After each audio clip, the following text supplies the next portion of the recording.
عندك لحظة كده في يومك محدش بيشوفها غيرك، اللحظة اللي بتتقفل فيها باب أوضتك وتقعد ساكت، ولا ماسك الموبايل ولا بتتكلم، بس قلبك بيقول كلام كتير.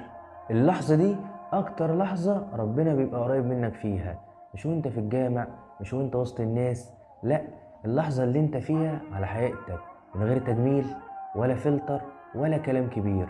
يمكن تبقى مخنوق، يمكن تايه، يمكن عامل ذنب ومكسوف حتى تعترف لنفسك، بس الغريب انك وقتها اول ما تقول يا رب بتحس ان في حاجة بترجع مكانها جوه قلبك.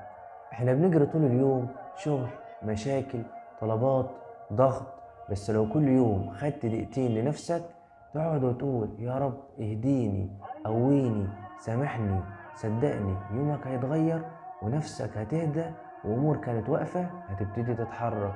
ربنا شايفك، شايف دمعتك اللي مخبيها، وشايف الخير اللي جواك حتى لو مش باين للناس. خليك فاكر، أجمل لحظة في يومك هي اللحظة اللي بتكون فيها صادق مع ربنا وصادق مع نفسك. ومتنساش تصلي على النبي. سلام.